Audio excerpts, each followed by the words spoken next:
Vamos iniciando então nossos trabalhos. Desculpe pelo atraso, mas acho que 10 horas também não havia ainda, nós só vimos acho que 6 pessoas aqui, acho que não prejudicou muito esse atraso. Bom, iniciando, pessoal, primeiro vou explicar que esse debate não é sobre plano de saúde. Algumas pessoas estão achando que era plano de saúde. A gente não vai vender plano de saúde nenhum aqui, não se preocupem.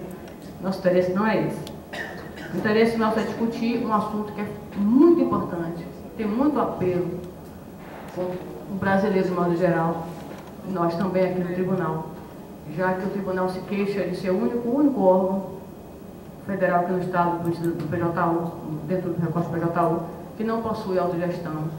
E tem essa necessidade desse debate aqui no órgão. Nós não vamos defender a autogestão, nós vamos defender o debate para vocês saberem, estudarem, com experiências do TRT daqui, da Bahia, com experiência do TRE do Pará, que tem autogestão, com experiência geral do ponto de vista da saúde pública e da pesquisa de saúde do plano nosso do PJU, elaborada pelo Centrajum VRS. Então, é isso que a gente quer debater aqui e também esse debate não vai encerrar esse assunto, não vai estancar esse assunto. É um debate muito amplo, é um assunto muito amplo. Então, esse é o primeiro passo para a gente realmente tratar esse assunto com a seriedade que ele merece.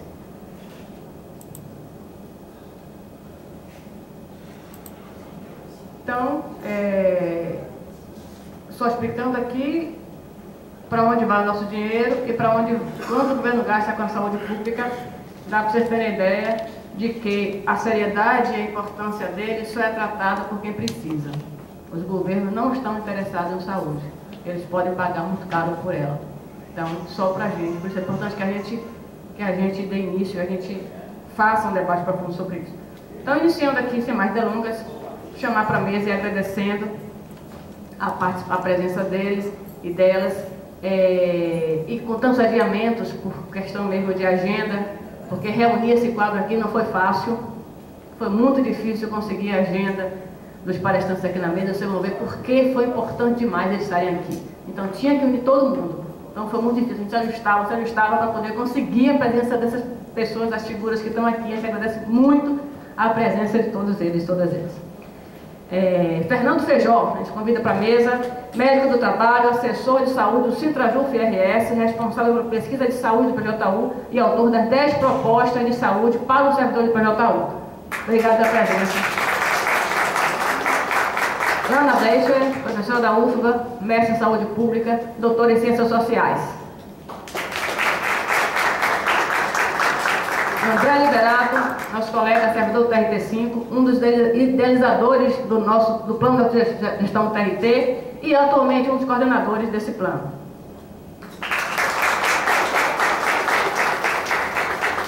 E os colegas do Pará, Maria José Alves e Silene Nascimento, que nos deu a honra de ir tão longe, também Rio Grande do Sul também tão longe, para passar a experiência do autogestão do TRE do Pará.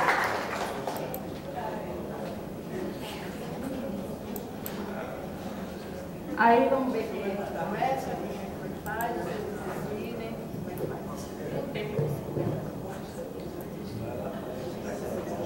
Aí eu não sei.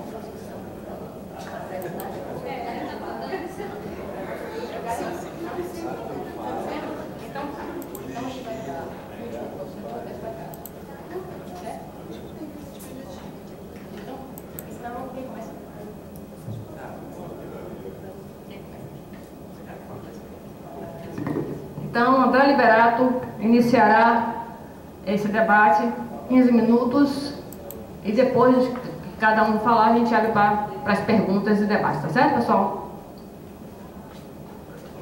Lembrando para assinar a lista de presença.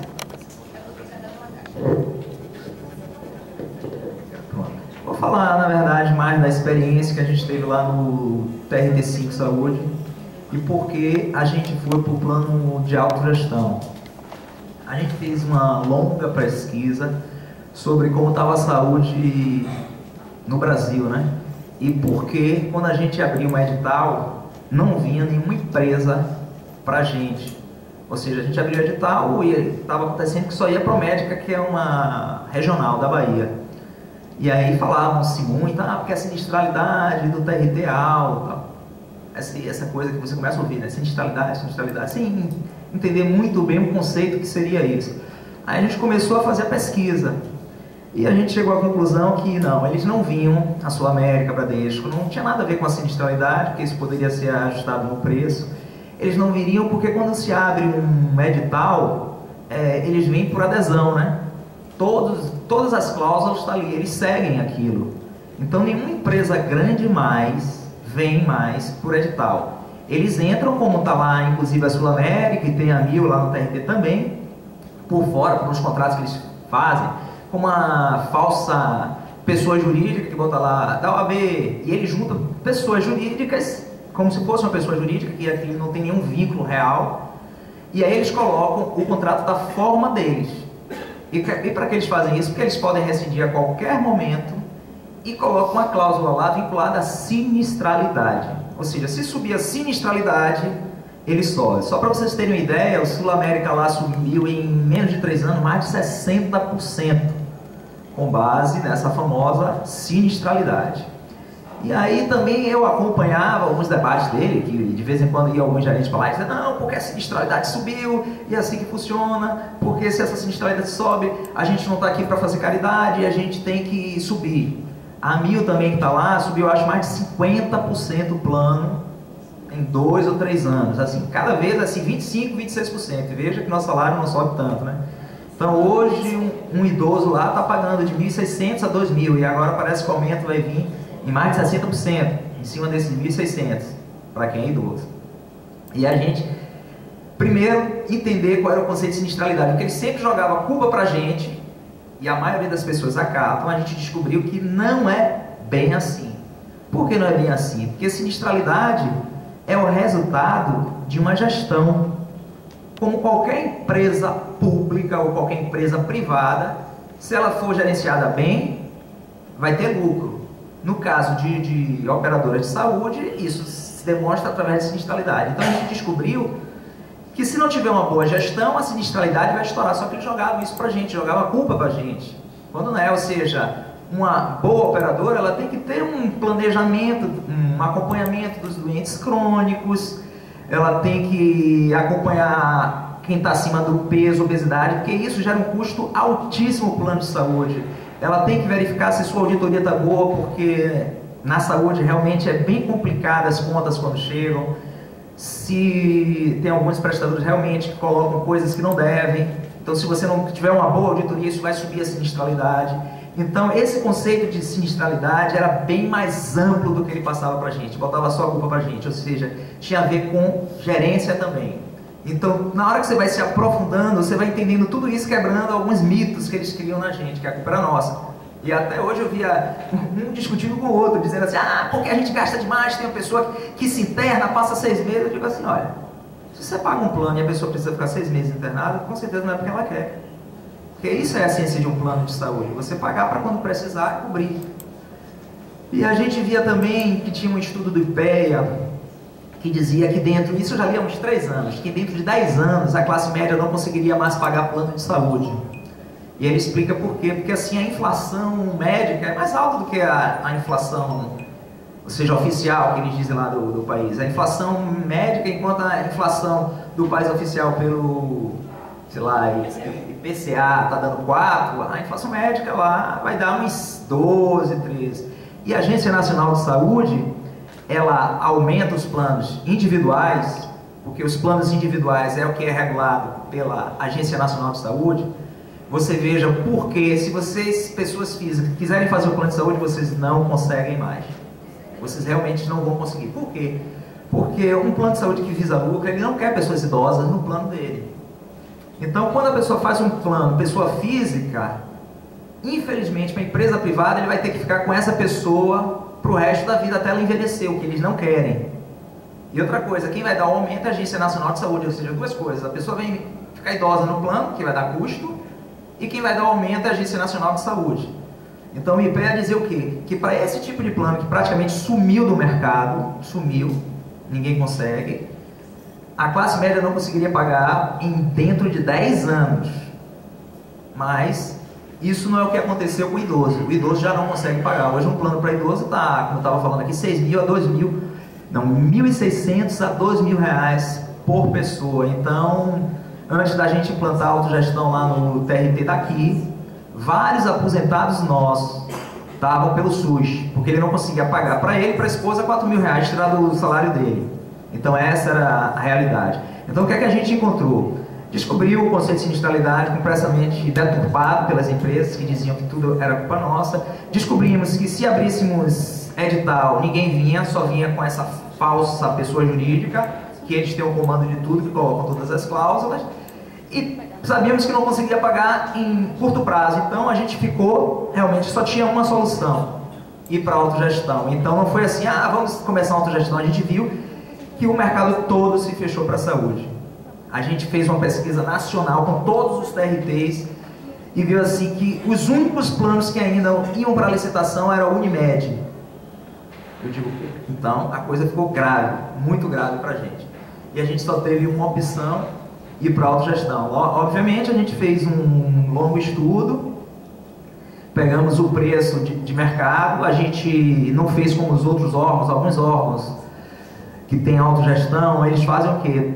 Praticamente dão tudo que está na medicina. A gente, como tinha um referencial da Promédica, a gente deu um rol da Agência Nacional de Saúde. E aí a gente vai ampliando na medida do possível. Então a gente deu essa segurança. A gente também viu o que é que a gente ia fazer com os pais. Tinha um problema os pais. Idoso realmente dá um custo mais elevado. Então a gente decidiu o quê? Que os pais que estavam, ficavam, mas outros não poderiam entrar mais, ou seja, a gente ia administrar o problema, que é um problema social, e não poderiam mais entrar outro. Há uma média de idosos no plano de saúde, assim, vocês devem tentar administrar, para quem pensa em ter uma autogestão, e aí eu falo assim, não tem a ver com o pai, sim com a quantidade de idosos. Então o pai é um que a gente pode barrar, porque passou daquele limite ali, você tem que criar uma ferramenta. Porque assim, no privado eles trabalham entre 10 a 15% de idosos. Hoje o Bradesco, eu acho que está na faixa de 6% de idosos. O nosso lá está 22% de idosos. Então se chegar a 30%, para administrar isso fica bem difícil. Então na hora de vocês tomarem uma decisão, quem queira abrir, pense nisso. Tem alguns pontos que devem ser pensados bastante. Ou seja, os pais se vão poder entrar ou não, e depois como vocês administrarem isso. Também tem que ter uma certa quantidade de gente para diluir o custo. Tem uma reserva, no nosso caso lá, a gente começou com uma tabela, porque tinha um plano de saúde. A gente diminuía em 10% e botou o plano mais caro que tinha, que era o nosso da Promed. Foi assim que a gente fez o plano. E aí a gente chegou hoje, a gente está com uma reserva de mais de 30 milhões hoje. Então está bem seguro quanto à finalidade. Mas o que é que eu poderia falar assim? O planejamento é o ideal. Eu digo para vocês que o futuro não é fácil para plano de saúde. Eu digo para vocês que aqui, quando eu falo de justiça, eu digo é um patamar dentro da nossa sociedade. Realmente a gente tem um salário mais alto que boa parte da sociedade e a gente não vai conseguir pagar, principalmente quando a gente estiver idoso. Então eu acho que essa deve ser a preocupação de todos.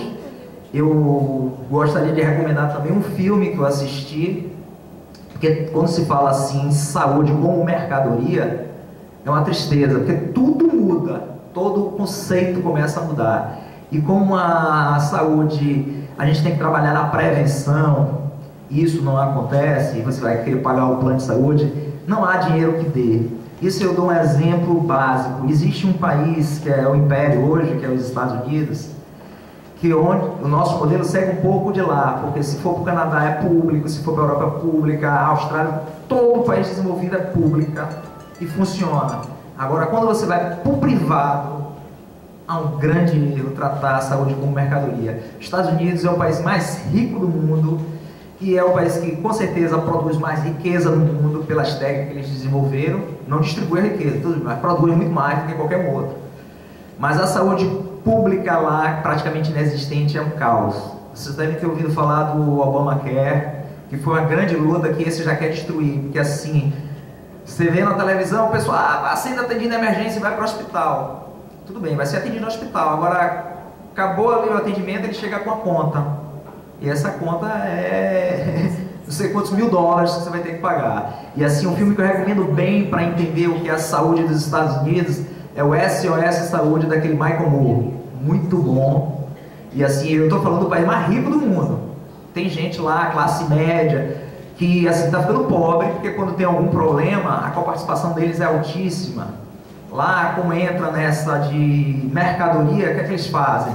Eles fazem assim, olha, gordo demais não pode entrar, quem é diabético não pode entrar no plano. Lá ele tem cláusulas, que é a liberdade que eles dizem.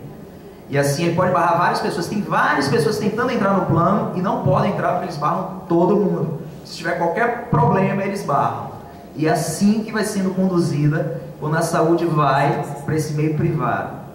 Outra coisa que eu queria chamar a atenção, que alguém pode estar com alguma esperança, quem não tem autogestão, ou quem esteja pagando caro pelo plano, que tem um tal de um ministro aí dizendo que vai lançar planos populares. Pô, isso é o maior engodo que existe, isso é um absurdo, porque a própria Agência Nacional de Saúde nasceu por causa disso. Existia um plano de saúde.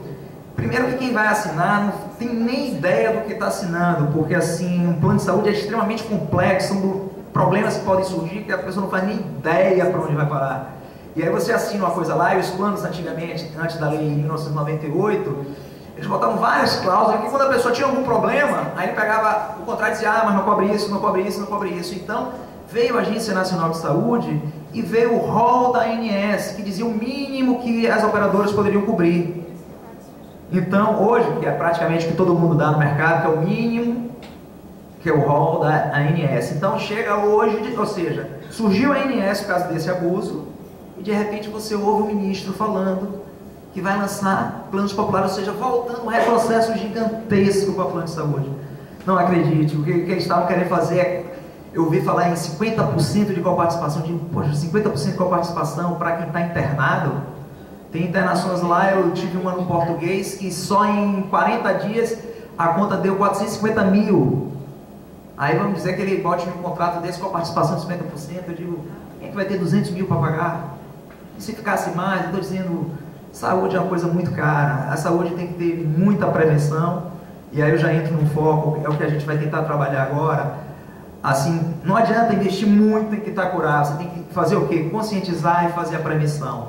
Então, para quem pense em uma autogestão, é outro item que eu digo, tenha o perfil epidemiológico, saiba como você trabalhar essas pessoas.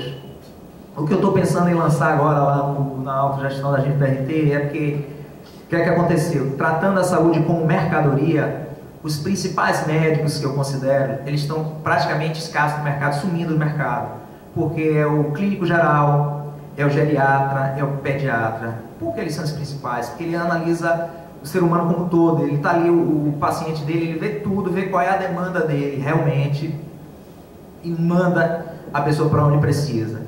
Só que eles não ganham com o procedimento, eles só ganham na consulta. E assim, plano de saúde estava pagando R$80.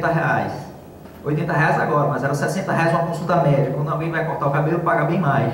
Então o que é que aconteceu? Ninguém mais quer fazer procedimento para ganhar dinheiro. E esses médicos estão sumindo no mercado. Isso tem um impacto gigantesco. Por que tem um impacto gigantesco? Porque aí você está com a dor no ombro, você vai no ortopedista, não tem nada a ver com ortopedia. Pode ser uma dor de estresse ou outra coisa lá. Ou seja, tem que ter os médicos clínicos. É ele que deve indicar qual o caminho. E hoje, por tratar a saúde como mercadoria, praticamente extinto no mercado. Essa é uma das pequenas perturbações, mas como o tempo está acabando aqui, se eu fosse falar tanta deturpação que existe no mercado, porque transforma a saúde em mercadoria, eu não ia parar hoje aqui. Mas assim, muito obrigado para todos, tá bom? Tchau, obrigado. Obrigada, André. A gente passa então para você? Ok, então você do Pará, olha, duas, Maria José e Silene, não é isso? Então, Maria José, por favor.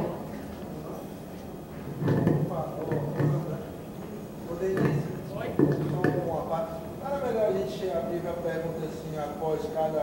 Porque se demorar muito, a gente até esquece. veja bem, é preciso que vocês ouçam, porque certamente você pode até ter a dúvida tirada com outra fala. E é preciso que a gente otimize, porque os palestrantes têm horário também para ficar aqui. Então, a gente vai tentar, eles estão cumprindo o tempo, né? Começou bem, com informação, e a gente vai acelerar, quer dizer, vai respeitar o tempo para que vocês, ao final, façam as perguntas todas. Inclusive, a pergunta pode ser respondida por cada um, qualquer um aqui que está na mesa. Aí eu espero que vocês anotem a pergunta. E se não for respondida nas outras falas, vocês fazem no final. Tudo bem? Pode ser? Bom dia, pessoal. Eu sou Maria José, eu trabalho com saúde no TRE do Pará, né? Sou coordenadora de assistência ao servidor lar, né? A coordenadoria de assistência é ligada à Secretaria de Gestão de Pessoas e trabalha com uma parte de auxílios e benefícios e assistência à saúde.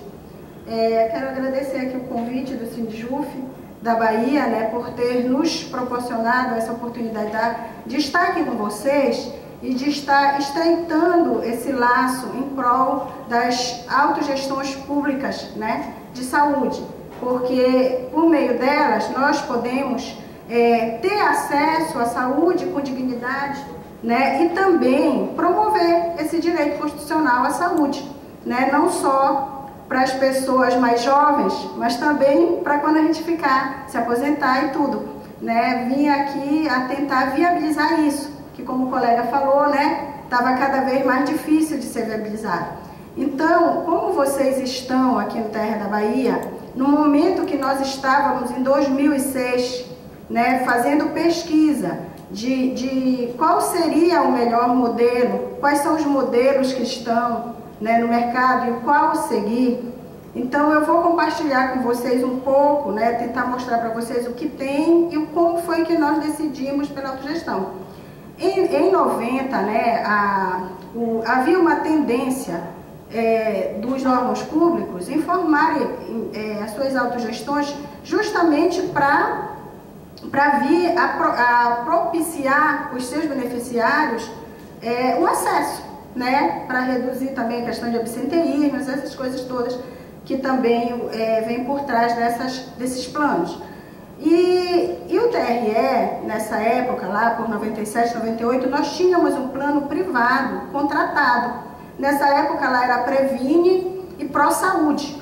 E esses planos de saúde, eles eram nacionais. Só que o que aconteceu? Eles começaram a falir e eles começaram a não pagar, né, os fornecedores, as empresas, e a gente, quando ia, não tinha como. Então, o tribunal tinha contrato, tinha que pagar, mas a gente não tinha acesso, porque eles faliram. Então, nessa época, o Supremo e o TRT da 8ª já tinham implantado suas autogestões. E aí o tribunal copiou esse modelo e trouxe para o tribunal. Só que, nesse momento, o que nós trouxemos para o TRE foi apenas um plano de autogestão em saúde PAS. Então, a abrangência dele era só dentro da região metropolitana, né? Não tinha uma abrangência nacional. Nós trouxemos o risco, né, para nós, tiramos o risco, porque quando você contrata fora, o risco é da empresa. Nós trouxemos o risco para nós, mas em compensação, nós limitamos a nossa abrangência, certo? E aí esse plano, ele foi, e atendia a gente, porque nós só estávamos localizados lá mesmo, na região metropolitana. Em 2006, com a ampliação dos cargos, então os servidores, eles foram espalhados pelo Pará, como aconteceu aqui com vocês também, pelo estado da Bahia todo, né? E aí nós não tínhamos como atender essas pessoas, porque o nosso plano era local. Então nós criamos em 2006 um programa de assistência à saúde e benefícios sociais no TRE do Pará. Nesse programa, nós oferecemos alguns produtos. Um era o plano de autogestão, outro era o reembolso de plano de saúde para aquelas pessoas que já tinham seus planos privados, né, e não queriam o plano de autogestão, o PAS, né, então elas poderiam permanecer. Outro era reembolso de serviços por aquelas pessoas que não tinham acesso à rede da autogestão, né, então elas precisavam ir no local que estava, ir no médico, ir no dentista, então elas iam e pediam reembolso e a gente reembolsava por meio das tabelas que a gente adota. Então, nós criamos vários produtos dentro desse programa, né? Então, lá no tribunal, nós temos hoje um programa de assistência à saúde, nós não temos só um plano de saúde. Então, o que acontece? Nessa época, nós fizemos essa pesquisa que vocês estão fazendo agora. O que o mercado oferecia, né? O mercado ele oferece o pré-pagamento e oferece o pós-pagamento. O pré-pagamento, ele funciona assim, você contrata uma empresa que vai prestar serviço de saúde para você e, em geral, esse serviço de saúde se restringe à assistência médica, tá? Porque para você ter acesso à odontologia é fora, psicologia é muito limitado, fono, entendeu? Essas outras coisas que são, não são assistência médica, a maioria delas ficam fora dessa contratação por pré. E nesse tipo de plano, você contrata pagando um valor fixo por mês por beneficiário. Em geral, eles cobram por um valor médio, né? Eles fazem uma média ali e te dizem, olha, você tem 1.500 beneficiários, multiplicado, vamos supor, por R$500, você vai me pagar por mês isso. E eu vou lhe dar o rol de referência da INS. Entendeu? É o que eles te dão. E aí, nesse pré-pagamento, está fora assistência odontológica, está fora toda essa outra parte que eu falei para vocês. E você só tem o plano referência e você está sujeito à regra do plano privado, entendeu? Ou seja, se eles quiserem barrar um procedimento seu, eles vão barrar, entendeu? Você também está sujeito a ir para o judiciário pedir. Por quê? Porque o que eles estão te dando é o que eles têm no contrato deles padrão. Entendeu? Então, você tem essa opção. Você quer pagar uma empresa que vai oferecer saúde para você. E você paga por mês um valor fixo por beneficiário no plano. A maioria deles não quer que conste nesse rol de beneficiários seu os idosos. Em geral, os pais e os aposentados. Tá? Porque não são só os pais.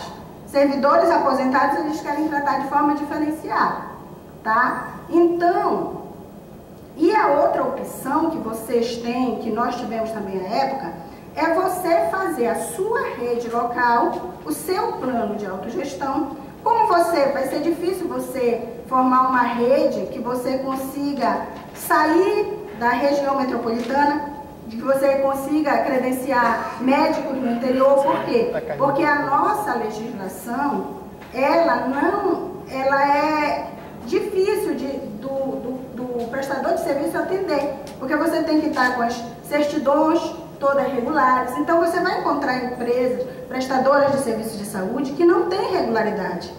Então, em geral, você vai conseguir formar uma rede credenciada na capital, na região metropolitana. Certo? Mas no interior é muito difícil você formar. Então, o que é que acontece? Você forma a rede na região metropolitana e contrata um plano por pós-pagamento, tá? Um plano privado para fazer a tua rede complementar. É isso que nós temos no TRE. Nós temos o nosso plano de autogestão que nos atende, nós temos vários hospitais credenciados, enfim, profissionais de todas as áreas da saúde credenciados. E temos o nosso plano privado, que a gente não paga um valor fixo por mês. A gente paga pelo que a gente usa, acrescido de uma taxa de administração. Certo? Então, digamos assim, eu consumi 300 mil esse mês, da Unimed. Eu pago 300 mil mais 20% da taxa. E nesse contrato que eu faço com ela, eu coloco as minhas regras. Claro que em parceria com ela, porque eu também, se eu colocar só as minhas, eu não vou ter ninguém, certo? Então, para vocês terem ideia, em 98, o nosso plano começou com o PAS. Em 2006, nós criamos o programa.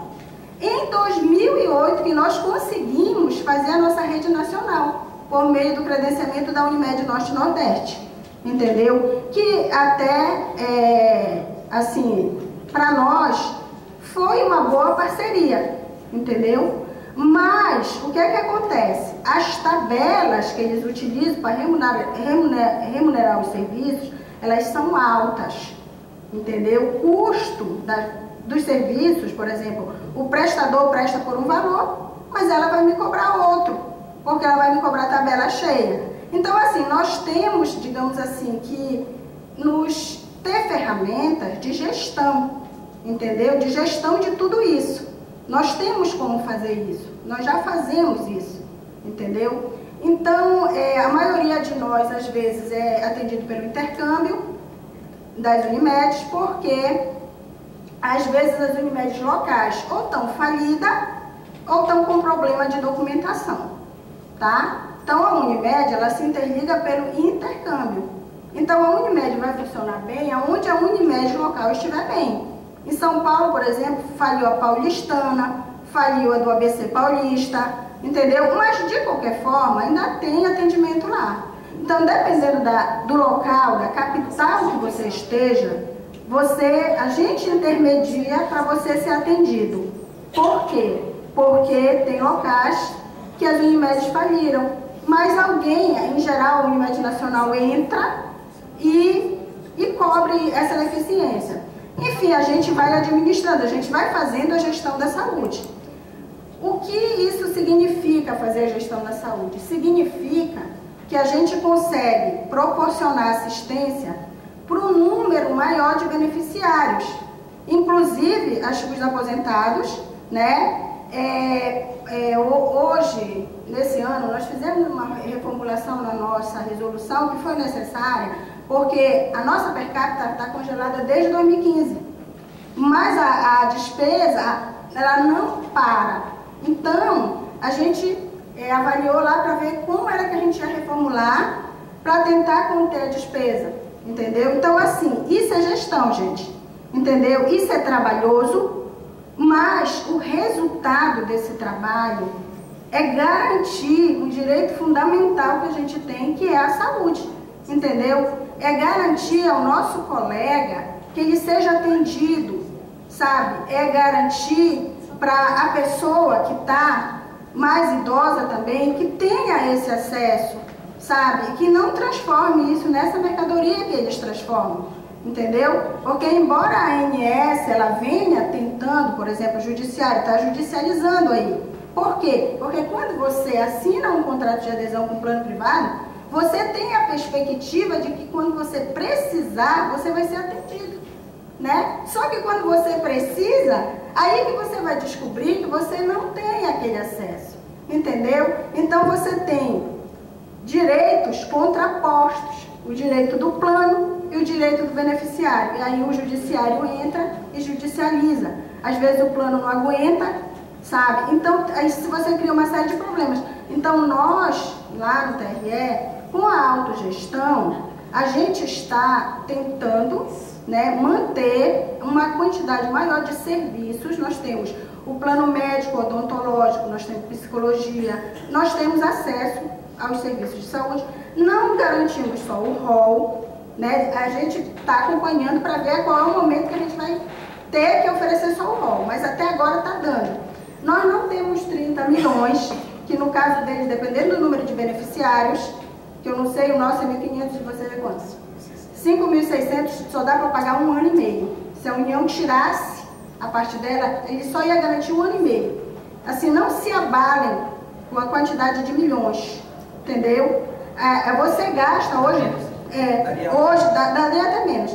Hoje, nosso custo anual, a gente tem uma perspectiva de gastar com 1.500 beneficiários, 9 milhões a 10, estourando, entendeu? A União nos dá 4 milhões e pouco. O resto é com a gente, entendeu? Então, cada vez mais a nossa contribuição está maior. Mas eu garanto para vocês que mesmo contribuindo um pouco mais, o nosso valor máximo, que é o valor dos pais, na última faixa remuneratória, é R$ 665. Então, assim, é muito mais baixo do que um plano privado de pré-pagamento e com muito mais garantias. Então, assim, nós temos interesse que vocês consigam seguir esse caminho, porque nós precisamos interligar. Nós precisamos formar a nossa interligação para a gente tornar a rede nacional. Que isso, talvez, assim, viabilize até um custo menor para nós. Porque dos 1.500 nossos, provavelmente 100 gastam, entendeu? 100 adoece. Não é todos os 1.500 que adoecem todos os anos. entendeu? Então vocês imaginam nós, 1.500 no TRE, 1.500 da Bahia, vai soma. O orçamento da União talvez seria suficiente para bancar, entendeu? Se fosse um plano nacional. E do jeito que a gente está, tudo separado, a gente acaba gastando mais e às vezes até oferecendo menos. Tá, gente? Então, eu estou à disposição de vocês, eu e a Silene. A Silene é conselheira lá, conselheira do nosso plano, nosso programa. Ela nos auxilia também, nos dá o auxílio jurídico. E estamos à disposição de vocês hoje, o dia inteiro, se vocês quiserem, e todos os dias no tribunal. Sabe? O que vocês precisarem da gente, a gente já está um pouco mais, num caminho mais lá em cima, mas a gente pode ajudar e está à disposição de vocês.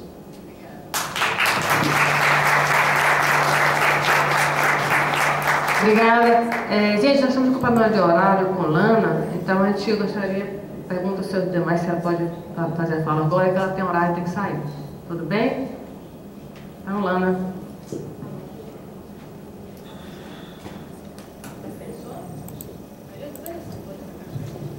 Bom dia.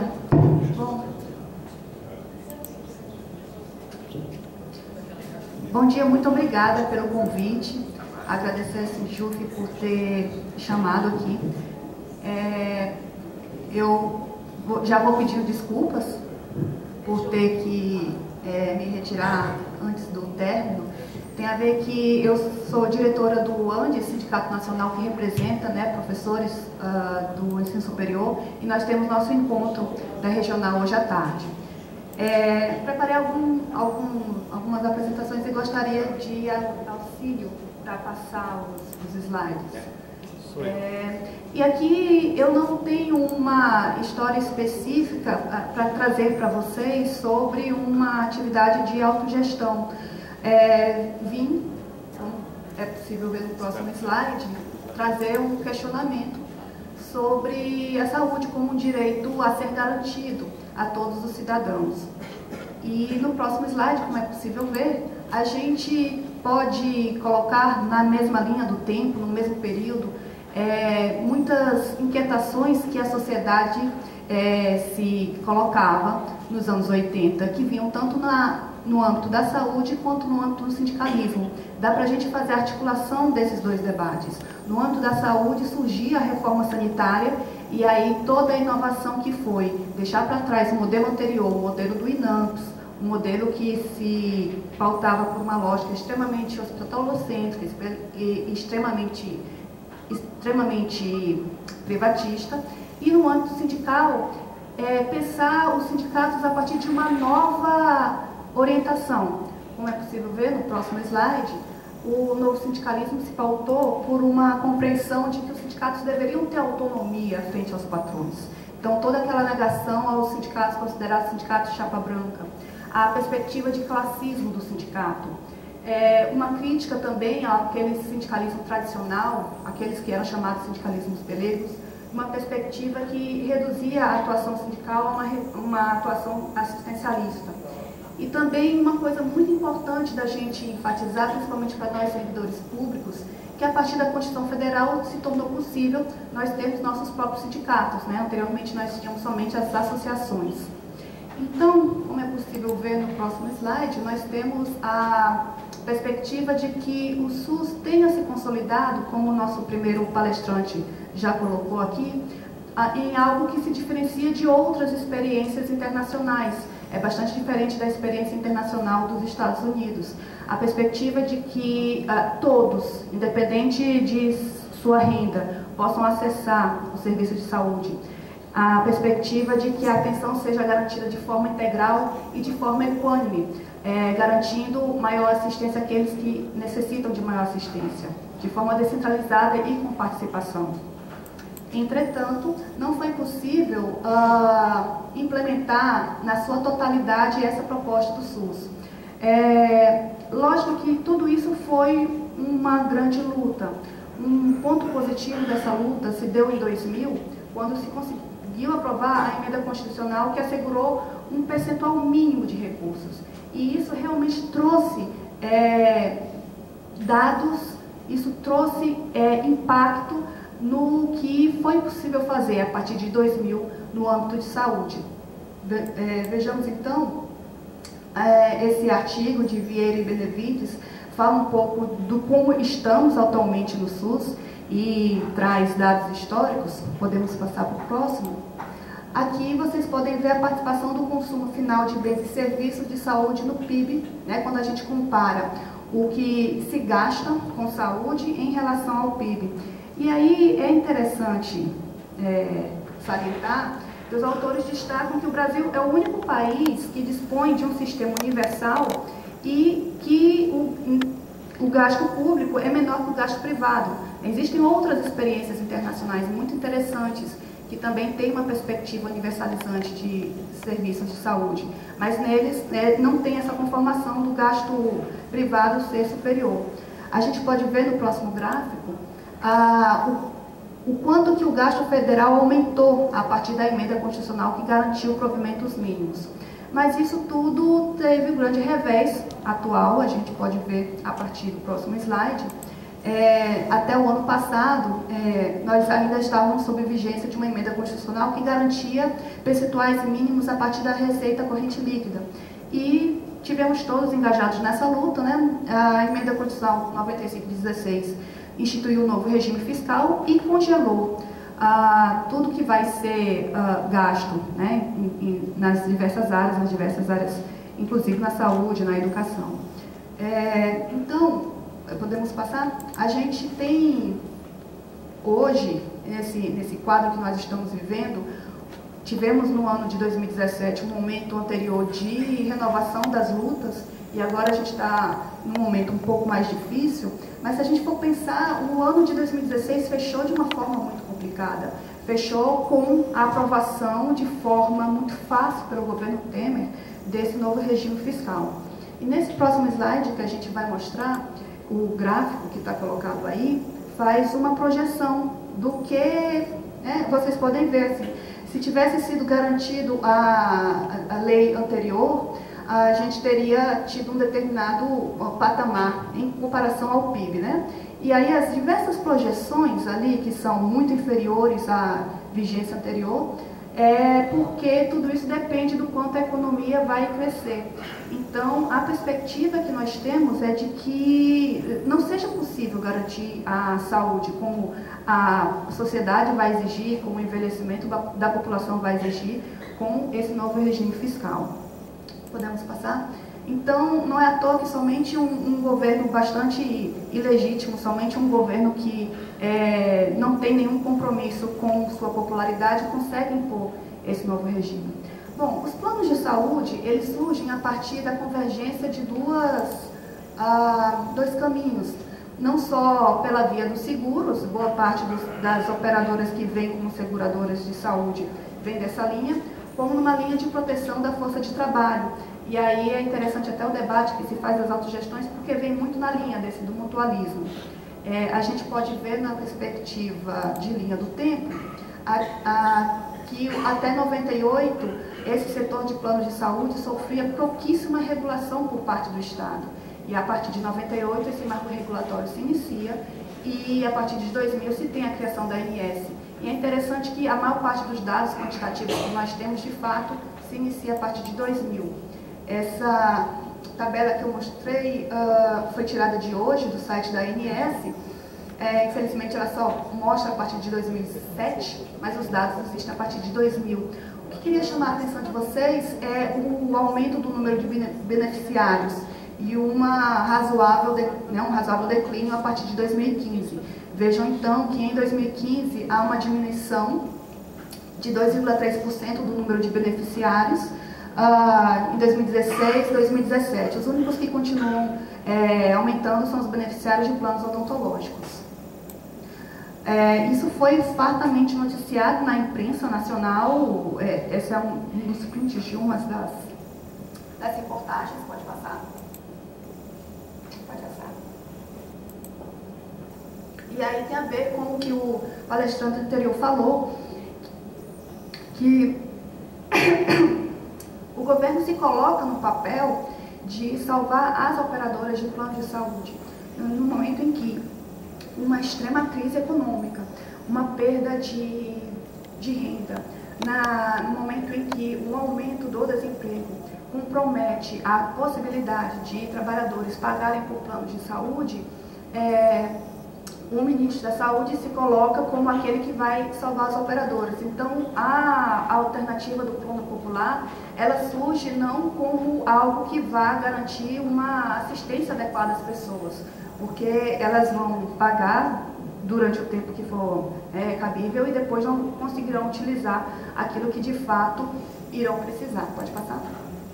É um pouco esse aqui o debate que está sendo feito, acaba sendo uma grande cilada para o usuário.